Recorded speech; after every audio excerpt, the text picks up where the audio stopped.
Y ayer fue el Día de las Personas con Discapacidad, respetando sus derechos, pero ¿cuánto se hace para respetar sus derechos, para derribar barreras como la discriminación o los prejuicios? De eso vamos a hablar hoy con Natalia Morales, la psicóloga que siempre nos acompaña y nos trata de, bueno, dar una mirada diferente a lo que nos está pasando. ¿Cómo estás, Natalia? Hola, ¿cómo estás, Silvia? Bueno, muchas gracias. La verdad que contenta de poder hablar y visibilizar esto, que todavía tenemos que seguir aprendiendo todos, ¿no? Para realmente generar una sociedad más inclusiva y que convivamos todos. Un video que nos mostraba, en parte, lo que le pasa a una persona con discapacidad, que muchas veces hay prejuicios y no se las deja avanzar y tener independencia, ¿no?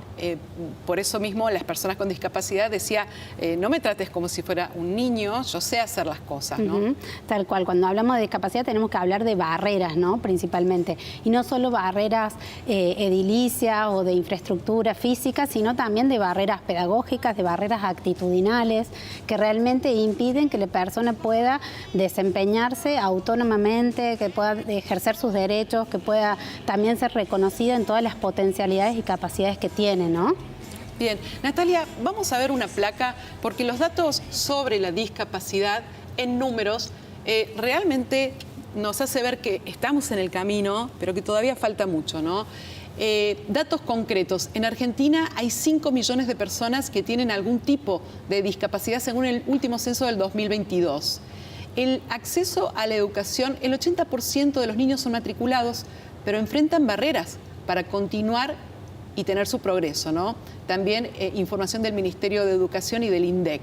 En el ámbito laboral, más del 75% tiene dificultad para poder encontrar un trabajo.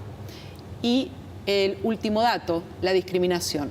El 30% de las personas con discapacidad reportan haber sufrido actos discriminatorios en espacios públicos o privados. Tal cual. Bueno, en esto es importante pensar que la barrera justamente o la limitación no es la discapacidad, sino la indiferencia, ¿no? Esto es lo que por ahí comparten muchas de las personas con discapacidad y tenemos que empezar por aprender desde cómo nombrarlas, ¿no?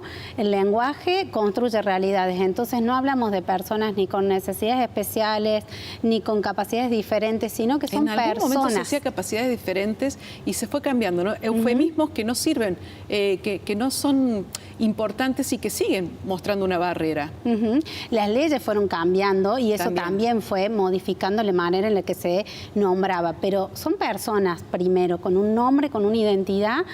Y podemos pensar en todo caso de personas con discapacidad, pero que necesitan de no solo que nos centremos en sus desafíos, sino también en todo lo que sí pueden, porque desde ahí vamos a poder construir y sobre todo el entorno tiene que generar espacios, acciones, estrategias que les den posibilidades o oportunidades para poder justamente incluirse y trabajar esos desafíos. Hay un camino, ¿no?, que se está, afortunadamente, cuando hablabas recién de visibilizar el tema de la discapacidad, hay un camino que ya se abrió, que afortunadamente se habla. Décadas atrás no se hablaba de las personas con discapacidad, pero todavía falta mucho. Y cuando vemos estos datos que veíamos recién en placa, nos damos cuenta que hay un sector donde todavía es muy difícil para la persona con discapacidad, como es el sector laboral, ¿no? Sí, es un ámbito que la verdad que nos viene preocupando porque incluso no depende ni de la formación ni de la capacidad que tenga la persona, sino que realmente hay un prejuicio muy grande a nivel cultural y las empresas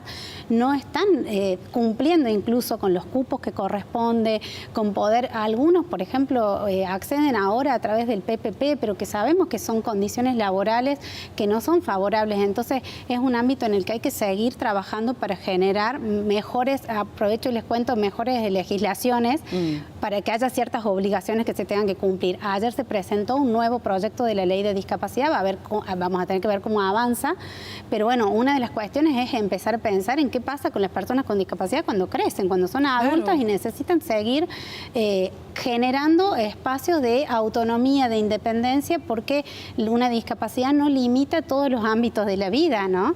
Bueno, cerramos entonces con ese dato que es muy importante y esperanzador. Te agradecemos, Natalia. No, muchas gracias, Silvia. Gracias a usted. Seguimos.